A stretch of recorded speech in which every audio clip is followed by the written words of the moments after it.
Haleluya. Selamat pagi Bapak Ibu semua. Saya percaya dan bersyukur Anda pasti orang yang diberkati oleh Tuhan. Bukan cuma ngomong, tapi betul-betul mengalaminya. Saudara, saya tahu ini sebuah masa anugerah Tuhan yang luar biasa. Bulan Oktober ini adalah bulan yang luar biasa, saudara sekalian, karena saudara kita akan merayakan ulang tahun kita yang ke-6 di Battle Area. Saudara, saya merasa ada sesuatu yang spesial, sesuatu yang luar biasa yang Tuhan siapkan bagi hidup Anda dan hidup saya, jemaat Tuhan di tempat ini, sehingga kita betul-betul dapat berharap kepada Tuhan atas perkara-perkara yang luar biasa. Saudara, tema bulan ini adalah blessed to bless, sesuatu yang sangat sering kita dengar, tapi biarlah kita boleh menangkap anugerah Tuhan pagi ini satu kali lagi di tempat kita. Dan tema pertama minggu ini kita akan belajar atau kita akan merenungkan kembali tentang bagaimana kita telah sangat diberkati. We are blessed. Kita telah diberkati. Kita telah diberkati. Bukan akan diberkati, bukan mau diberkati, bukan saudara sekalian, bukan sesuatu yang berupa janji, tetapi kita mau merenungkan hari ini bagaimana kita telah. We are blessed, kita telah diberkati. Saudara, perenungan firman Tuhan diambil dari ayat Efesus pasal 2 ayat 8 sampai 10, ayat ada di depan. Saya mengajak Bapak Ibu Saudara sekalian membaca ayat-ayat ini bersama. Katakan seluruh ayat ini kita baca dengan mantap.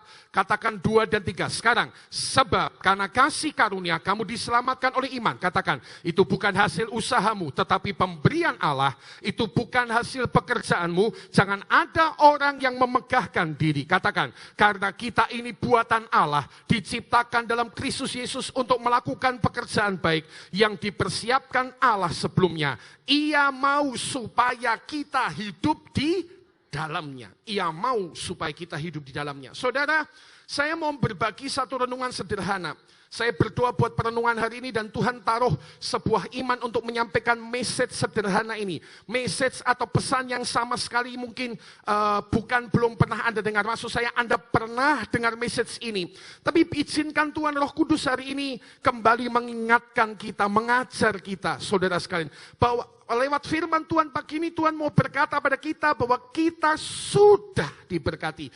We are blessed. Kalau Anda menulis dalam bahasa Inggris kata bless, ya, tadi Anda akan menambahkan kata ed, tadi ya kita tulisannya blessed. Ed artinya adalah sesuatu yang terjadi di waktu yang lampau. We are blessed, kita telah diberkati, saudara sekalian. Tetapi blessed atau ed itu juga secara grammar bahasa Inggris artinya, saudara sekalian, kita ini diberkati oleh Tuhan. Dalam posisi kita ini menerima saja. Artinya demikian. Kita nggak perlu kerja keras. Kita nggak perlu ngoyo. Saudara sekalian, dalam artian berkat Tuhan khususnya dalam bidang keselamatan ya. Kita tidak perlu melakukan upaya apa-apa. Yang kita terima hanyalah yang kita lakukan adalah hanya membuka tangan menerima. Receive God blessing. Saudara, we are blessed, saudara sekalian. Dan hari ini berdasarkan firman Tuhan Efesus pasal 2 ayat 8 sampai 10 ini ada 3 perkara yang saya percaya di pertemuan indah ini Tuhan ingin ingatkan Anda dan saya. We are blessed, kita telah diberkati, saudara. Kita telah diberkati. Yang pertama kalau kita belajar dari Alkitab, saudara sekalian, kita telah diberkati oleh Tuhan bukan karena kebaikan kita. Kita telah diberkati Tuhan, we are blessed. Bukan karena kita orang yang baik, saudara sekalian. Bukan karena kebaikan kita. Oh, saya tahu ketika Anda mendengar khotbah ini, beberapa orang langsung berkata, loh Pak Gideon, selama ini saya hidup baik loh Pak. Saya tidak mabuk, saya tidak medok, saya tidak saya tidak melakukan perkara-perkara perzinahan. Oh, saudara sekalian, apa yang Anda lakukan itu adalah hal yang bagus. Tetapi kita nanti harus tahu dari manakah semua sumber kekuatan itu. Saudara, tapi hal pertama, hari ini kita renungkan we are blessed, kita telah diberkati bukan sama sekali karena kebaikan kita. Alkitab berkata dalam Efesus pasal 2 ayat 9, itu bukan hasil usahamu, Itu bukan hasil pekerjaanmu. Jangan ada orang yang memegahkan diri. Saudara, itu bukan hasil usahamu. Itu bukan hasil pekerjaanmu. Jangan ada orang yang memegahkan diri. Pagi ini lewat firman Tuhan kita diingatkan saudara sekalian, kita telah diberkati oleh Tuhan. Kita telah diberkati oleh Tuhan. Yang setuju bersama saya katakan amin. Kita telah diberkati Tuhan. We are blessed. Bukan karena kebaikan kita. Kita telah diberkati bisa mengenal Tuhan dalam jalan keselamatan di dalam nama Yesus. Bukan karena kebaikan kita. Saudara, coba renungkan hal sederhana ini. Sama-sama kita mendengar Injil. Di rumahmu, bapakmu, ibumu, anakmu, istrimu, suamimu sama-sama mendengar Injil. Seperti Anda mendengar Injil. Pertanyaannya, kenapa Anda yang datang ke gereja? Kok bukan orang tua kita yang sudah dengar Injil, yang sampai sekarang tetap mengeraskan hati tidak mau terima Tuhan Yesus? Kenapa? Bukan mereka. Apa yang membuat Anda lebih baik dari mereka? Apakah Anda pikir karena Anda orang baik lalu Anda bisa diselamatkan? Dengar baik-baik, semua ini bukan karena kita. Kita ini diberkati hanya karena saudara sekalian Tuhan telah berbuat baik kepada kita. Kita diberkati yang pertama bukan karena kebaikan kita. Sama-sama buka toko. Hiranya toko Anda bisa diberkati. Sampai saya dengar kesaksian beberapa orang, ya, khususnya pada waktu-waktu yang lalu di pasar, ketika melihat orang-orang Johar, orang-orang Bethel area, buka dagangan diberkati oleh Tuhan, mereka ada orang-orang yang iri, dan kemudian mereka tanya, kamu kok dagangannya bisa lebih laris daripada kami? Kamu pakai jimat apa? Dukun mana yang kamu pakai? Pada masa lalu saudara sekalian saya dengar kesaksian ini. Jemaat kita berkata ada satu dukun hebat di Jalan Johar. Dan kemudian orang itu mau pergi ikut jemaat kita ini cari dukun hebat di Jalan Johar. Masuklah ke gereja. Dan hari ini mereka kecantol sama Tuhan Yesus Kristus. Saudara, kenapa sama-sama buka toko, yang satu diberkati, yang satu saudara sekalian sepertinya mengalami kesulitan? Kenapa Anda sama-sama dengar Injil? Kenapa Anda yang datang ke rumah Tuhan? Bukan saudara-saudaramu itu. Yang sudah dengar Injil lebih banyak daripada engkau. Yang sudah dengar Injil lebih lama daripada Bapak Ibu. Kenapa mereka masih mengeraskan hati? Kenapa justru Anda yang tergerak kepada Tuhan dan datang kepada Dia? Anda berkata, karena saya buka hati Pak Gideon, itu betul, itu bagus, itu luar biasa. Tapi kalau Anda mau tahu rahasianya, sebetulnya adalah kita bisa kenal Tuhan bukan karena kebaikan kita. Ini pasti pekerjaan Tuhan dalam hidup kita. Dalam satu bagian firman Tuhan yang lain, kitab Amsal 10 ayat 22, menceritakan prinsip yang sama. Bahwa kita diberkati itu bukan karena kita. Kita diberkati itu bukan karena kita. Kita diberkati itu bukan karena kita. Bukan. Amsal pasal 10 ayat yang ke-22 dikatakan, ayat ada di depan, kita baca bersama. Saudara sekalian, Amsal 10 ayat 22 dikatakan, berkat Tuhanlah yang menjadikan kaya. Susah payah tidak akan menambahinya. Berkat Tuhanlah yang menjadikan kaya. Susah payah tidak akan menambahinya. Saudara-saudara sekalian, jangan tersilap, jangan tertipu, jangan takabur. We are blessed. Kita telah diberkati. Yang pertama-tama Alkitab memberitahu kita, itu bukan karena kebaikan kita.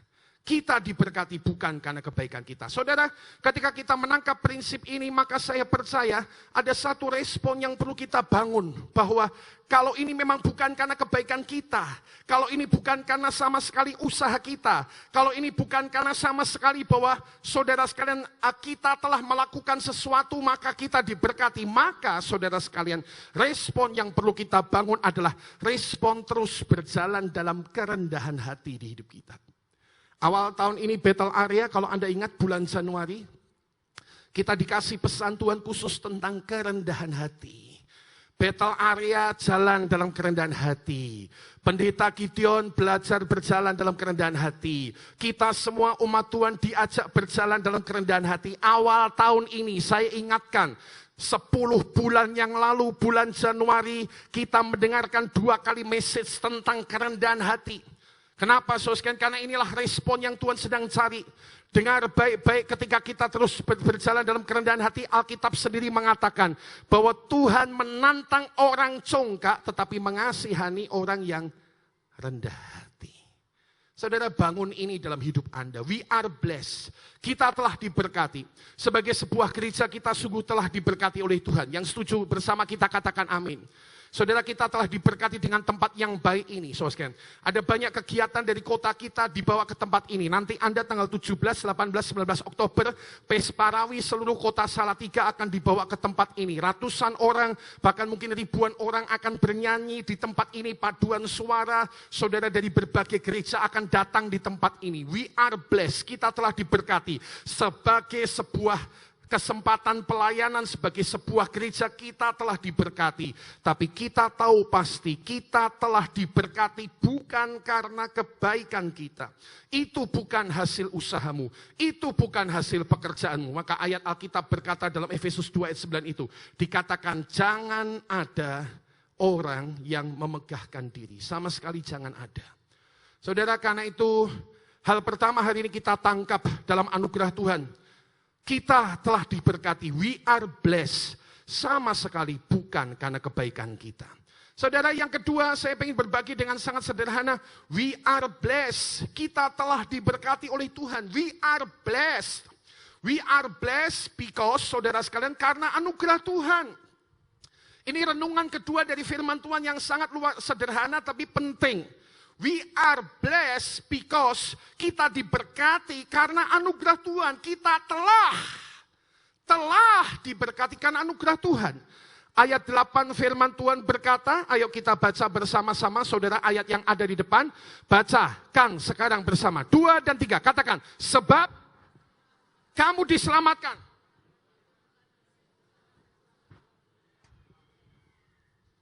Baca nih, ayolah. Yuk bareng-bareng yuk, angkat suaranya ya, battle area. Katakan 2, 3. Sebab karena kasih karunia, kamu diselamatkan oleh iman, itu bukan hasil usahamu, tetapi jelas pemberian Allah. Saudara, anugerah Tuhan di sini pertama-tama memang perlu kita maknai secara keselamatan. Ya, secara keselamatan dikatakan sebab karena kasih karunia, kamu diselamatkan oleh iman. Kamu diselamatkan oleh iman. Itu bukan hasil usahamu. Sama sekali nggak ada usaha kita. Tapi itu pemberian Allah, pemberian Allah, pemberian Allah. Pemberian Allah. Dan tadi dikatakan itu bukan hasil pekerjaanmu. Ayat 9. Jangan ada seseorang pun yang memegahkan diri. Saudara, ini simpel sekali. Makna pertama dari kasih karunia memang kita harus masukkan dalam koridor tentang keselamatan. Sebab karena kasih karunia kamu diselamatkan oleh iman. Sekali lagi umat Tuhan di tempat ini kita telah mengerti. Tanpa kita perlu berpuasa 40 hari 40 malam. Tanpa perlu kita berdoa semalam-malaman. Tanpa kita perlu memberikan uang sekian puluh juta rupiah. Tanpa lakukan apapun. Anda menerima keselamatan free from Jesus. Free from Jesus. Yang Anda lakukan adalah Anda hanya perlu membuka hati dan membuka mulut dan berkata, Yesus, aku orang berdosa. Masuklah dalam hidupku dan sejak hari itu secara luar biasa, saudara sekalian, pengertian iman kita dan yang betul-betul akan terjadi, saya mau bersyukur berkata, surga adalah bagian Anda dan saya. Kapanpun kita pulang dari tempat ini, kita tahu ada sebuah tempat siap buat kita. Semua orang yang meninggal dalam iman Kristennya kita tahu bahwa artinya pekerjaan di dunia ini sudah selesai, dia hanya pulang ke tempat. Kemarin ada orang tanya sama saya, bukan orang ya, si keyboardis mana itu? Pak apa dia? Kemarin ada orang tanya sama saya, bukan orang, Dedi Santoso, anak kita yang ada di Korea. Kemarin hari Jumat saya baru sampai di Salatiga. terbang 12 jam dari Korea, jam 8 malam berarti hari Kamis, jam 4 pagi sampai Jakarta, langsung lanjut jam 7 Jakarta Semarang. Semarang Salatiga, perjalanan yang melelahkan. Seminggu saya kumpul sama Dedi, salah satu yang kami bahas adalah tentang Pendeta Petrus Agung Purnomo. Gerejanya sedang diberkati oleh Tuhan, pekerjaan Tuhan sedang banyak-banyaknya di sana. Kenapa orang ini pulang? Gak ada yang bisa menjawab pertanyaan itu. Usia 54 tahun, Dedi cerita, dia lihat rekamannya, pagi itu Pak Petrus Agung di mimbar masih khotbah. Masih khotbah dengan semangat, masih khotbah dengan luar biasa, masih khotbah dengan saudara sekalian seperti Anda tahu dia diurapi oleh Tuhan. Tapi malam satu serangan jantung membuat dia pulang ke rumah Tuhan. Dia tanya sama saya, "Itu piye toh Pak Gideon? Kok pekerjaan Tuhan sedang besar-besarnya, pekerjaan Tuhan sedang luar biasanya, kok orang ini dibawa pulang sama Tuhan?" Saudara, nggak ada jawaban tentang itu. Tapi kalau kita boleh menjawab saudara sekalian, dengan pengertian dari Tuhan, semua orang yang dibawa pulang atau diizinkan Tuhan untuk pulang, itu pasti adalah orang yang menurut Tuhan tugasnya di atas dunia sudah selesai. Yang mengerti katakan amin. Jadi Tuhan bilang cukup pulang ke rumah Tuhan.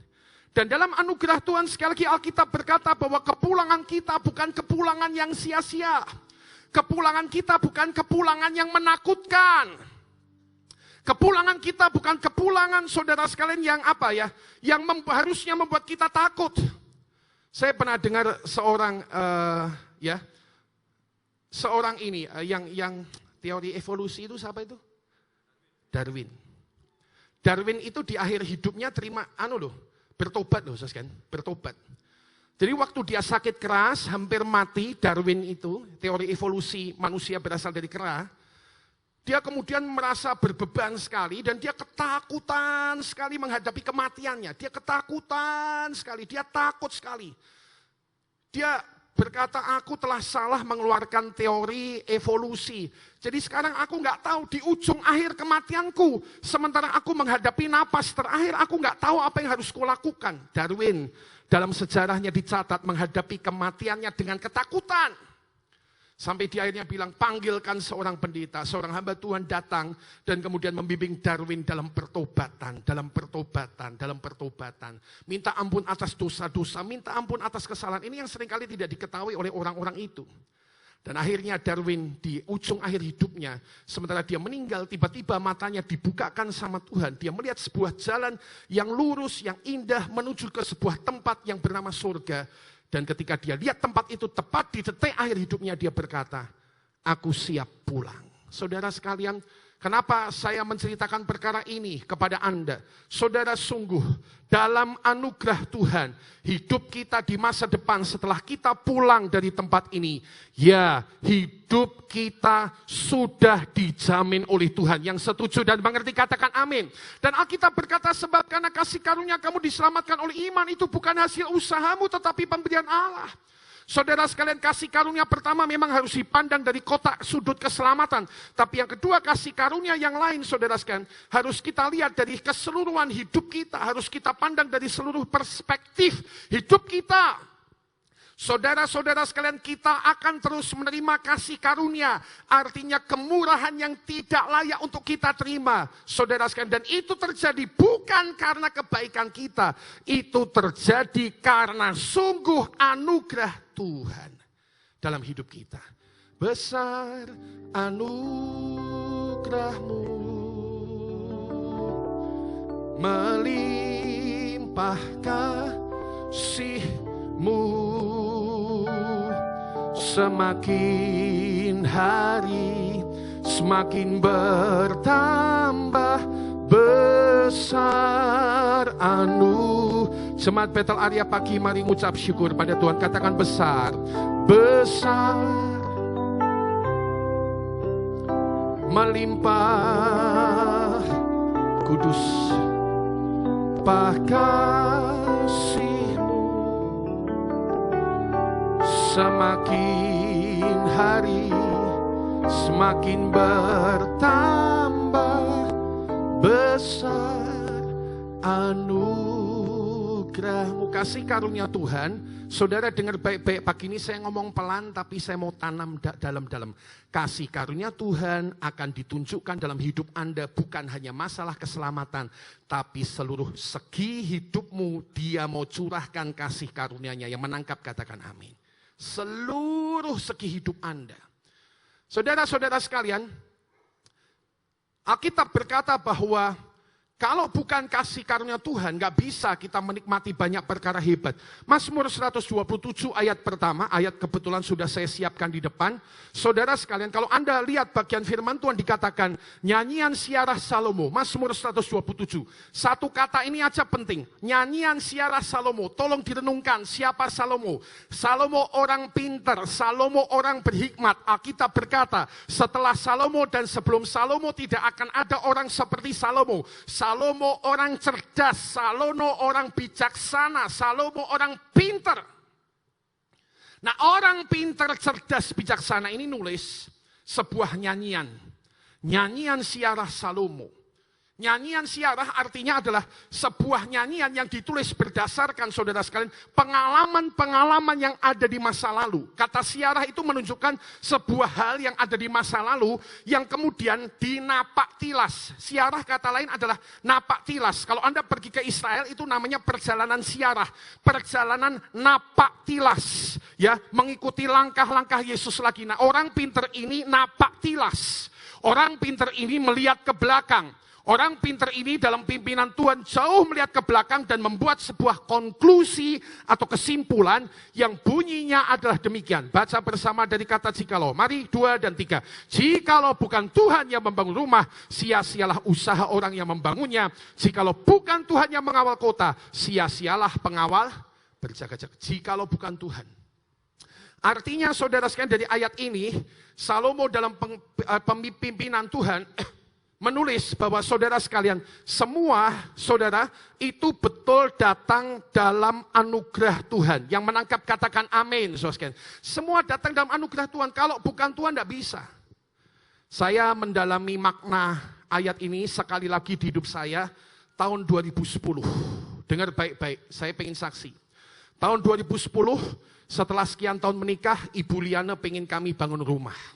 2010 iman saya mulai bangkit, saudara, lalu kami mau melangkah untuk membangun rumah. Saudara, zaman sekarang bangun rumah mungkin 100-200 juta, itu pikiran kami, jadi logika kami adalah logika saya. Memang saya nggak punya uang sebanyak itu, jadi kemungkinan saya harus pergi ke bank. Pergilah saya pergi ke bank pertama dan saya tanya, apakah ada program untuk kredit rumah? Dia bilang ada. Lalu dia tanya segala macam apa yang saya mau lakukan. Terakhir dia tanya sama saya, pekerjaan Bapak apa? Saya bilang, pendeta. Lalu dia kelihatan agak bingung, lalu dia bilang gini, gini Pak, Bapak punya bisnis yang lain apa tidak? Saya udah agak curiga waktu dia tanya gitu. Saya bilang, gak ada bisnis, saya murni pendeta. Saya ingat jawaban dia hari itu. Dia bilang gini, wah Pak, kalau pendeta nggak bisa. Nggak bisa Pak. Dia pikir saya pendeta kiri. Memang saya kiri, saudara. Jangan salah, saya tetap kiri. Serius, yang kaya itu Tuhan kita, yang sukacita katakan amin. Dia bilang nggak bisa Pak kalau pendeta. Saya bilang, walaupun saya mungkin bisa nyicil sekian dalam sebulan, oh enggak bisa Pak, syarat bank kami pendeta tidak bisa. Saya lalu pergi ke bank kedua, saudara sekalian. Dan di bank kedua itu ya, saudara baru duduk tanya, saya tanya, lalu saya tanya begini, ada apa program buat kredit rumah? Langsung di bank kedua itu dia jawab, tidak ada. Saya tanya, betul-betul enggak ada. Bu, ini saya mau tanya, tidak ada. Dia bilang tidak ada. Saya ingat 2010 dia bilang, tidak ada. Dengan dua jawaban itu saya pulang, saya sudah bilang, wis gak iso bangun rumah lah. Jatai pendeta gis memang susah ya iya. Ya wis lah, gak apa-apa. Tapi saudara, setelah sekian lama saya duduk di depan televisi satu kali. Ini setelah beberapa hari, beberapa minggu kemudian. Saya tidak sengaja duduk di depan televisi, saya pas kebetulan lihat televisi, tiba-tiba ada iklan. Bisa bangun rumah, caranya begini-begini. Wah, saya mulai timbul semangat lagi. Lalu saya ambil telepon saudara sekalian dan saya telepon saudara sekalian program itu dan ternyata bisa dikerjakan. Dan yang paling ajaib ya, saya kasih tahu. Kenapa ini jadi kesaksian penting, saya kasih tahu. Yang paling ajaib, akhirnya memang dikucurkan sekian ratus juta rupiah oleh Tuhan, oleh bank itu buat saya, maksud saya. Dikucurkan sekian ratus juta dan saya kasih tahu. Yang ngucurkan sekian ratus juta rupiah itu bank kedua. Yang tadi saya datang dan dia bilang, sudah tidak ada program sama sekali. Jadi coba pakai logika Anda. Itu bank ketika saya datang dia bilang tidak bisa. Tapi ketika Tuhan buka jalan, tiba-tiba sekarang kami bisa mulai membangun rumah. Itulah sebabnya saya mendalami makna firman Tuhan ini. Jikalau bukan Tuhan, tidak bisa. Saya punya program cicilan 10 tahun. Sampai nanti 2020. Saya mikir, ki pendeta kok mencicil, baik ya. Tapi Tuhan itu baik. Dalam anugerahnya, tahun ini semua yang kami butuhkan selesai. 6 tahun selesai. Saya lihat itulah artinya, jikalau bukan Tuhan, maka kita tidak bisa melakukan apa-apa. Yang ngerti katakan amin. Rumah, ya tadi ya, jikalau bukan Tuhan yang mengawal kota. Rumah sudah dikasih CCTV, rumah sudah dikasih anjing herder, saudara sekalian. Rumah sudah dikasih satpam, rumah sudah dikasih segala macam kelengkapannya. Ada rumah-rumah yang masih bisa dijebol juga tuh dengan pencuri, perampok, saudara sekalian. Masih bisa dijebol. Toko-toko sudah dikasih CCTV, maling-maling bisa beraksi dengan gampang. Anda lihat rekaman CCTV di YouTube, Anda sampai heran, kok bisa? Bisa. Kalau bukan Tuhan yang menjaga, jebol semua. Tapi kalau Tuhan yang tutup, ya Tuhan yang saudara melindungi, maka tidak akan ada kebocoran apapun dalam hidup kita. Yang ngerti katakan amin. Yang kedua, we are blessed because karena anugerah Tuhan dan atas perkara itu, saya percaya ada satu respon yang harus Anda dan saya bangun dalam hidup kita. Respon pengucapan syukur. Respon berterima kasih, respon kagum akan Tuhan. Saudara, sepanjang setengah tahun belakangan ini saya sedang akan mengalami sesuatu yang ajaib ya. Ya, yang saya pikir ya, saya kemarin di Korea saya mikir nggak akan ada seperti itu. Dan kalau Tuhan izinkan nanti November akan ada di Nepal, semua untuk kepentingan pelayanan.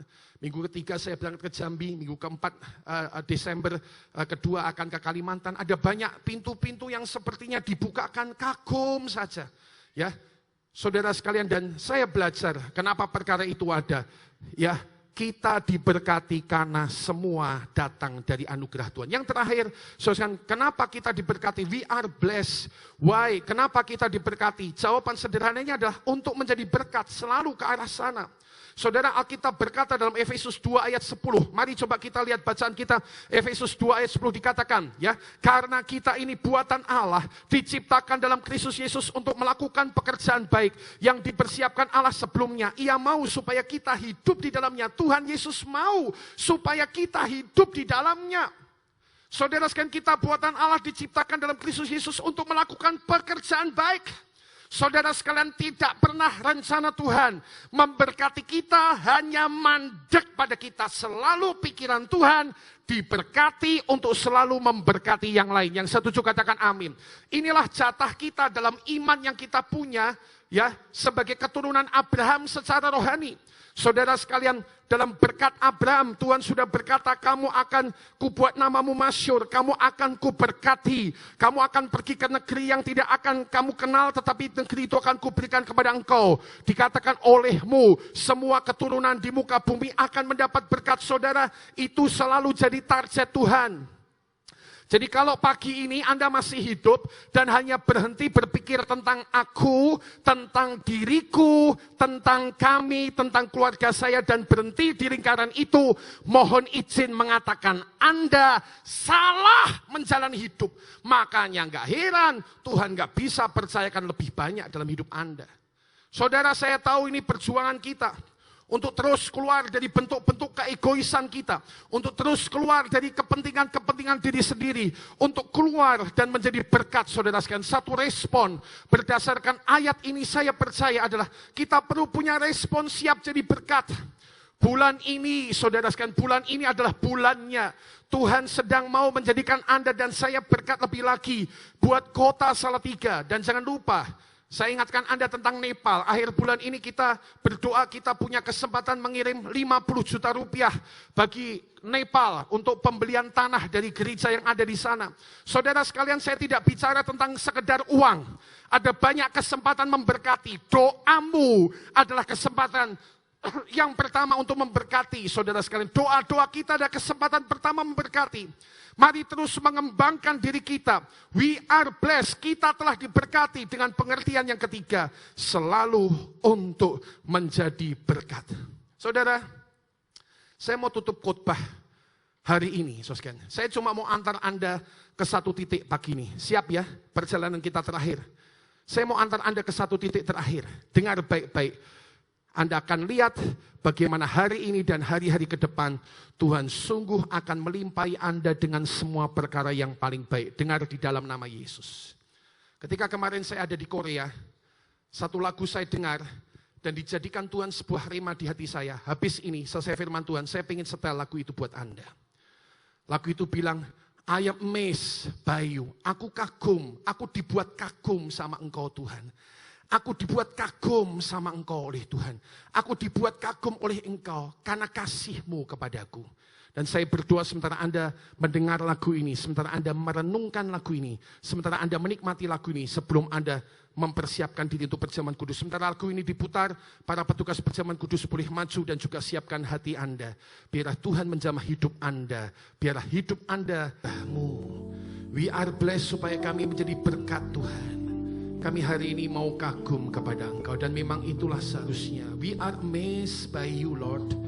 Kami kagum melihat berkat-Mu. Kami tahu perjuangan kami masih banyak, kesusahan kami ada.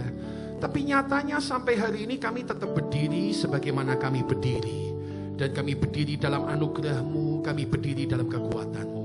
Hari ini kami tahu itu pasti bukan karena perbuatan baik kami, bukan karena kekuatan kami, tetapi anugerah-Mu yang ada di tengah kami, Tuhan. Dan atas perkara itu pagi ini kami memutuskan untuk masuk dalam persekutuan dengan tubuh dan darah Tuhan. Dalam hormat, dalam kagum kepada Tuhan. Terima kasih. Sucikan dan kuduskan kami hamba-hamba-Mu yang akan melayani Tuhan. Kami sambut berkat-Mu hari ini. Hanya di dalam nama Tuhan Yesus kami mengucap syukur dan berdoa, katakan amin. Perjamuan kudus akan dibagikan. Kita kagum pada Dia, katakan Lord I am amazed. Lord I am amazed by you. Lord I'm amazed by you. Lord I'm amazed by you. How you love me. How you love me.